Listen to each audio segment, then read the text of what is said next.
Hello, welcome to this special broadcast of Goalpost for Jumpers. It is me, Alex. We are here for the Euros every week, every Thursday. A little bit of a change to schedule. We'll be reviewing games, looking forward to games and doing some previews as well. I want to kick straight off with my team of the week. People who have previously listened, you'll understand that I do a team of the week, but it's only of players that I've actually seen play. Well, this is quite unique, this tournament, where I'm kind of watching every single game. So I've tried to be fair. I've tried to put as many players other than England or kind of the big teams in there. But it just so happens some of the best players are playing for the big teams. Starting off in goal, I've gone with Unai Simon. That is the Spanish goalkeeper, Unai Simon, however they pronounce it over in Spain. I thought he had a really good game for Spain against Croatia in the opener.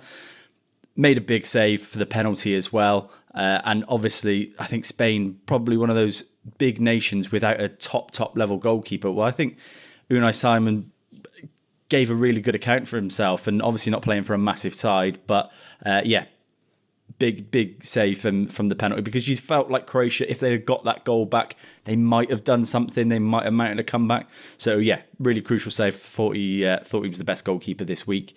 Right back, another Spanish player. I've gone Dani Carvajal. Dani Carvajal is rolling back the years. The older he gets, the more consistent he gets. He's starting to get on the end of crosses, scored a massive goal in the Champions League final, and then he's just gone and grabbed one for Spain as well. The assist, I think, was Lamine Yamal, unbelievable cross. But Dani Carvajal, another goal, a clean sheet as well. Thought he thoroughly deserved to be in the team of the week. Centre-back, I've gone with Radu Dragoshin. That is Tottenham's centre-half, who hasn't really featured too much for Tottenham since he signed, but for Romania the other week. What a performance. He was everywhere. He was chasing everything down. You could see it. He was pumped up for it. Kept a clean sheet, and he was a big reason why Romania got that 3-0 victory in the end. They kept Ukraine quiet. They kept some really top players quiet. Artem Dovbyk, who we've kind of talked about previously in the first episode, that he was going to make a big impact. I think he was kept quiet. He was actually awful all game, but I think the Romanian centre-halves, Dragoshin was the pick, but really kept him quiet. Alongside him, I featured this man before. I said he was due a great tournament. He was going to fill in for Harry Maguire. It's Marc Guéhi. I thought he had an excellent game for England against Serbia. A lot of people doubted it. A lot of people were thinking put in Lewis Duncan, Joe Gomez. No, Marc Guéhi is our second best centre-half, in my opinion. I think he is right there, just overtaking Harry Maguire. And I think it took Harry Maguire's injury, I think, for us to really appreciate Marc Guéhi. I thought I think there was a couple of games prior, obviously, to the tournament. This is going back February, March sort of time, the international break, where Marc Guéhi played a couple of games, and I thought he was brilliant. He made that step up. I had faith in him that he could do it, and he proved me right. I thought he was brilliant against Serbia, and he may well be a mainstay going forward. At left back, Marc Cucurella, another Spanish player, but Cucurella is more there out of, I think, surprise. I'm shocked that he was that good. I had Grimaldo down as potentially being the pick of the two left backs. We didn't know how Spain were going to line up. Marc Cucurella got the nod, and I thought he was brilliant all game. Really, really good. So he's there. I'm shocked, more at surprise, but I thought he was probably the best left back this week. In central midfield, I've gone with Fabian Ruiz, another Spanish player. Yes, the Spain team did really impress me. Fabian Ruiz, I think, was arguably the best player on the pitch. Goal and assist, but his goal, boy, did he take it well. And I've watched plenty of Fabian Ruiz. I watched him at Napoli, and I've watched him all season at PSG. And I'm telling you now, that Fabian Ruiz at PSG is a shadow of what he normally is. He's a good player, but what he's done at PSG, honestly, I'm surprised he even got into the Spanish squad. But what he showed the other day against Croatia, I thought, yeah, that's who he is. That's why he got that big move to PSG. Lovely couple of touches, lovely feet, close control, and then the finish. And obviously got the assist as well. Alongside him, how could you not have him? My pick of players, the best player in the tournament so far, Jude Bellingham. Words cannot express how much I love this man. Jude Bellingham, it's not just like his character, it's that he's actually, like, people get lost in his character, that he is, a really mature player. He's a really well-spoken person and, very confident.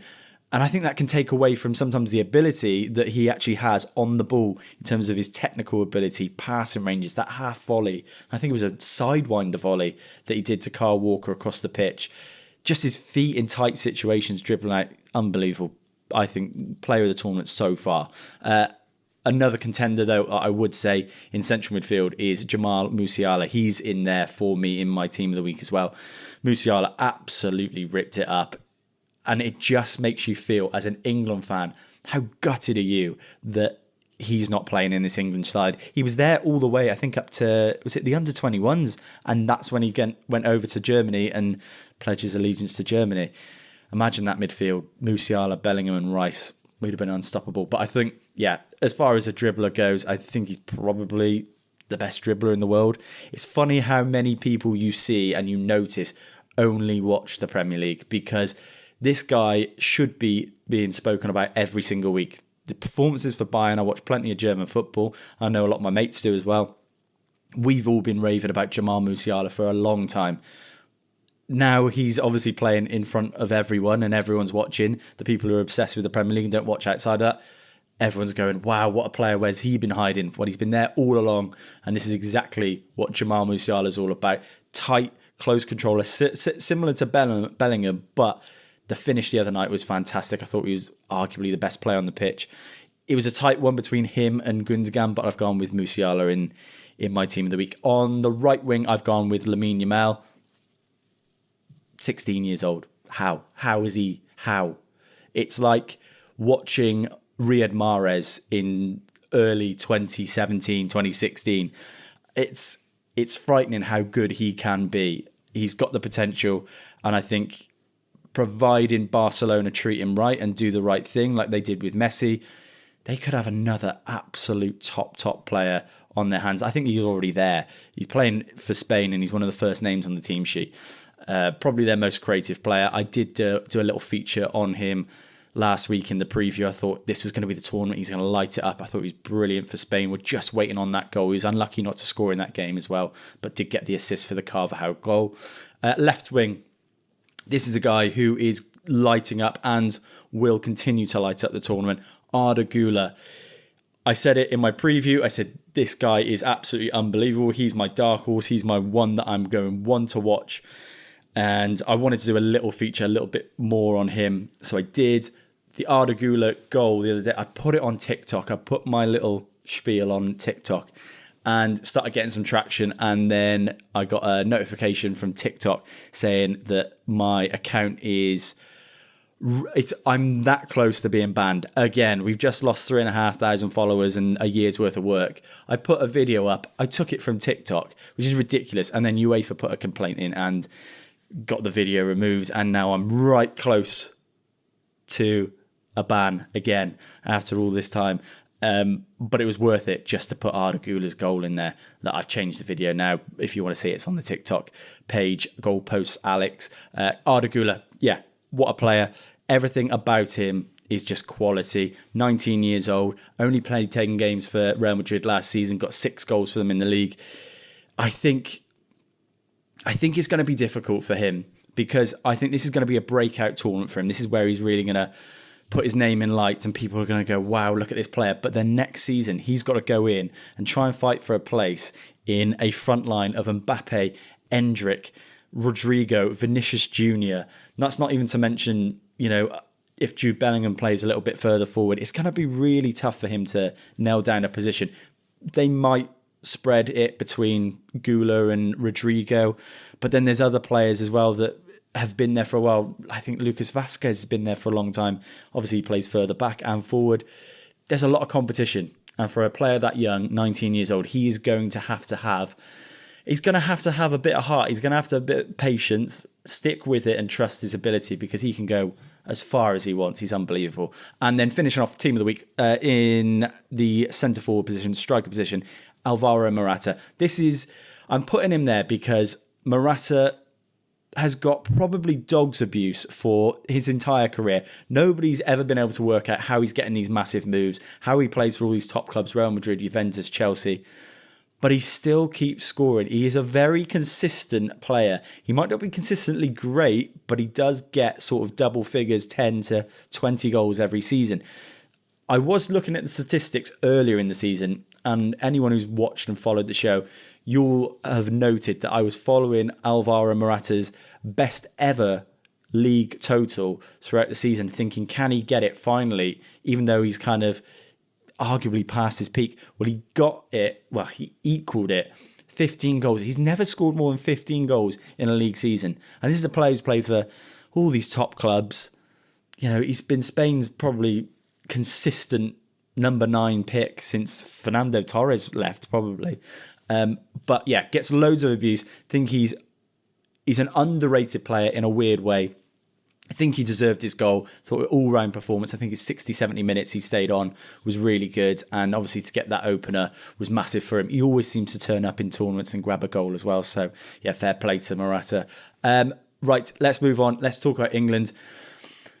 How do you feel about it? Because I've had this conversation all week. How do we feel about that opening game? For me, the more I've thought about it and the more games I've watched since as well, the more happy I become with that performance. The first name I want to mention in that performance is Harry Kane. People are saying he's had a shocker. People say he's non-existent, not turning up for a game. Those are people who are the same guys who sit on Twitter and talk about stats their whole life and never actually watch football. To miss what Harry Kane did in that game for England and for the players in behind him is criminal. What he did was sacrifice himself. He even talked about it in the interview after. You know, Gareth expects him to not only score goals, but also do kind of that martyr role. He's going to fill and occupy those two centre-halves. He's going to occupy them so players in behind him can get more space, can be a bit more creative, and Bellingham can then make runs into the box. People are going to be occupied by Kane. Well, great. Bellingham can come in as an 8 and get into the box, which he did, and score a goal. What Kane did, I think, most impressively, yes, he didn't get much off the ball, not just occupying the centre-halves. In the latter stages of the game, a lot of people were calling for Kane to come off, Ollie Watkins to come on, Ivan Toney to come on. Great players, don't get me wrong. But what Harry Kane did in those last sort of 5-10 minutes in keeping the ball, bringing the ball down out of absolutely nowhere, by the way, and winning free kicks, getting his team up the pitch when we were under pressure, it's invaluable, and particularly in tournament football when you're scraping and scrapping. 1-0 is not a bad result. Let me just tell you, every single one of you would have taken 3 points, and it doesn't matter how it comes in the tournament. If you keep winning and keep that momentum going, we did it in the Euros. You got to remember, Croatia, first game of Euro 2020. It was a scrappy game. We won 1-0. We snuck that victory, and it was against a decent side. Serbia aren't a bad side. And to get the 3 points early on, take that pressure off us, I think, again, that's invaluable. And people have got to give these England players a little bit of slack, because the first thing everyone wanted to do was criticise them. It's ridiculous. England are going to win a tournament by doing this. They're not going to win a tournament by going out and just playing free-flowing football. That's not how tournament football works. And anyone with any experience of watching football should know that. Let's talk about some real positives in that England side. Declan Rice, I thought, was unbelievable. For me, I almost don't think I would have any other defensive midfielder in the world than Declan Rice for this tournament. And I'm including Rodri in that. I just think he's more dynamic in terms of his ball recovery, getting back, but he's obviously great on the ball. We know what Declan Rice can do. I think he's probably just behind Rodri in terms of that position, but in a tournament situation for our country, there's no one better. He's an absolute beast. He's always ball recovery, but he's just cool. He's calm. When he gets that ball back, he doesn't panic, and it's in a lot of the times high pressured situation. I don't know how many times he recovered the ball against Serbia, but it was really important times. Obviously, look, Mark Gray, I've just given him a big shout out, said he was excellent, which he was, but a lot of that has to go down to the work of Declan Rice getting back and kind of stopping that Serbia attack line, getting at our back four. I thought he was unbelievable. Phil Foden. Now, I'm going to try and bring a positive out of a negative. I don't think he can play left wing anymore. As much as I would like to fit him in, I personally would drop Trent out and bring Foden into the midfield. I liked how Gareth started him left wing, but gave him that role to kind of that free role where he could come deep, drop into the middle. He was popping up in different places. Serbia back line and the midfield were trying to really pick him up, but we were really struggling. I thought Phil Foden had the opportunity after 20 minutes that he could have had them on strings. And then something happens in his head, and I can't work out why, but he kind of starts playing within himself. The basic passes, the basics that he would normally expect to do in his sleep, he struggles to do. For me, the positive I bring out of it, Phil Foden is so good, we have to fit him in this side, and I understand that. But I would play him midfield. I'd play him a little bit deeper. Someone on the half turn who can turn, play the ball, but get into pockets. Left wing, we have to play a left winger and an Anthony Gordon or someone with pace, someone who's going to be direct. And Foden isn't that, and that's not his fault. I just don't think it suits him personally. Kieran Trippier had a really tough start, really, really tough first half. And I think a lot of people were probably watching him going, oh, we need Luke Shaw immediately.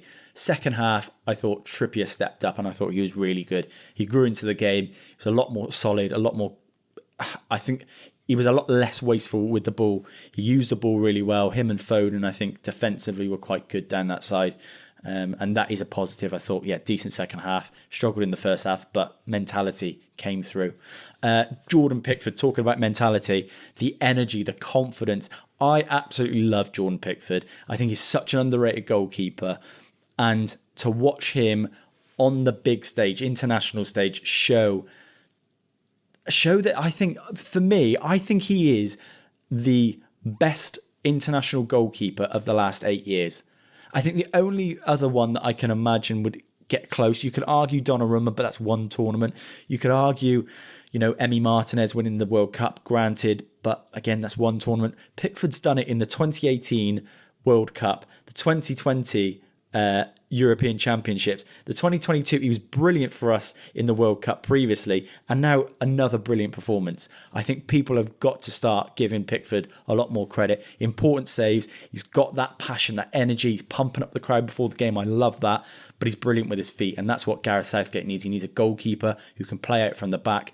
We have struggled for so many years with players that just cannot receive the ball. As a goalkeeper, we understand the job is much, much harder these days. But the likes of Nick Pope, who is a great goalkeeper in his own right, but just can't play the ball, we can't afford to go back to those sort of goalkeepers. Jordan Pickford is that perfect. Great with the ball at his feet, can pick a pass long range, really confident with kind of short range passes and picking passes under pressure. But when it comes to the big moments, he's got a penalty save in him. He's got a big save in him. Made a couple of crucial saves as well against Serbia. I thought he was brilliant. And yeah, Jude Bellingham. Look, I'll talk about him all day long. I'll have 3 podcasts on him because he is that good. I have never seen a player like it. And when I was watching that game, and I hate to hype it up because I tell myself, don't get excited. But then when I was watching him, I was thinking, I haven't seen a player in this position play like this since watching Zinedine Zidane for France. I honestly haven't seen it. You remember when, anyone who's young enough to remember, when you'd watch France in 2004, 2002, 2006, and Zidane was just everywhere. His touches, he had everyone on the pitch focused on him. Bellingham did that. Every Serbia player was trying to get into him, couldn't get close to him. And not just that, to have that ability to get forward and score. Zidane had goals in him, great from set pieces. That's probably one string to his bow that Bellingham hasn't got yet. But that's how I felt, just watching him bring the ball down, just doing audacious things. I don't know. I'm probably going far too early on this, but I've not seen anything like that since Zidane. That's I don't know. Maybe I'm getting too excited, but we'll see the next game, and obviously we'll see at the end of the tournament. But this is a player who's 20 years old who has the potential to win a Ballon d'Or in his first season at Real Madrid. That's unheard of. Zidane was doing this sort of stuff when he was well into his kind of late 20s, and Bellingham's doing it at 20 years old. I don't get it. And do you know what was amazing to me? I was pumped the whole game. Obviously, I'm a massive England fan, love England, and I was pumped all game. And then obviously we snuck that 1-0 and kind of it wasn't the most comfortable victory, but it was okay. and you kind of feel yourself coming down, your energy coming down. And then Bellingham came out and did an interview, was talking about winning the Euros and saying, I will put my body on the line for it. It's just, my energy was straight back up there and I was pumped again. It's amazing. I just think Jude Bellingham is absolutely everything. And if England win this tournament, it's going to be because of him. And if England do win this tournament and Bellingham is the reason, he's got a Ballon d'Or in his back pocket at 20 years old.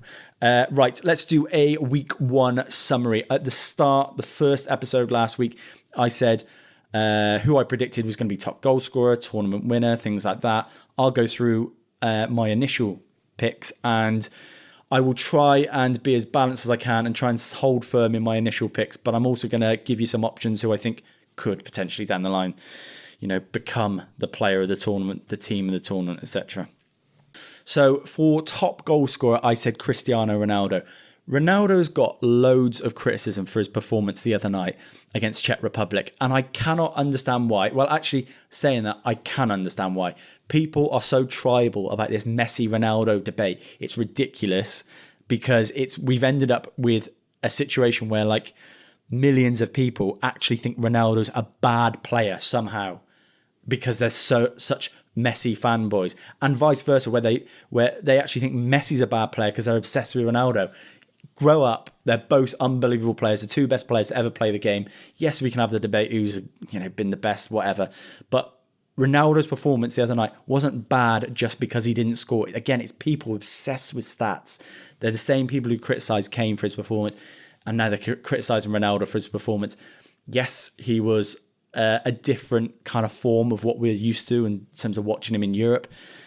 He has regressed or progressed, whichever way you want to look at it, as like a pretty strict number 9, hold the ball up, a proper centre forward, hold the ball up, link play and get in the box and get on the end of things. I don't think that's a bad thing. He's now become one of arguably the best number 9s in the world still at the age of 39. It's ridiculous. And to even question whether Ronaldo can do it and say that he's finished. I've had a lot of people say, oh, Ronaldo, you're so far off. Never, ever rule out Ronaldo. And that's what I will say. So top scorer, is it going to be Ronaldo? I don't know. Nobody's gone out ahead. I think Musiala's on 2 now after the game today. I think maybe Morata. I think Spain could go a little bit further. If I was going to say and change my mind, I'd probably look at Morata. Just because of the players around him. I think Fabian Ruiz, Pedri, Gavi, very good players, but then Lamine Yamal, Nico Williams, players who are quick but creative, who can get the ball to a number 9. Morata, I think, has got a good chance. Player of the tournament, I said Ronaldo at the start, and obviously I'm going to change my mind to Jude Bellingham because how can you not after that performance? If Ronaldo goes on to win the tournament with Portugal, then yeah, probably he will be the player of the tournament. But as an outside shout, Jude Bellingham, if England go very far, maybe semi-final, final, I think he's got a shout as well. Surprise team, I said Scotland. They've just got a result against Switzerland after that horrible result against Germany. I did fancy them to do okay and get out of the group. The one thing I will say, I don't think they'll play as bad as they did against that German side. I think they were shocked. I think the step up in quality when it comes to international teams in an international tournament, a lot of these players haven't played maybe at that level. And I think there was a little bit of, wow, we really have to turn up. And against this Swiss side tonight, I thought they were arguably the better side and unlucky not to get a win. Will they go through? I don't know. They've got to pick up a win against Hungary, it looks like. So, yeah, that's what Steve Clarke aims for. And for Scotland fans, they'll probably be happy with that point tonight. But going into that last game, it's a massive game, and Hungary are no pushovers. So, we'll see. Romania was my surprise team that I would say possibly after watching the first week of fixtures.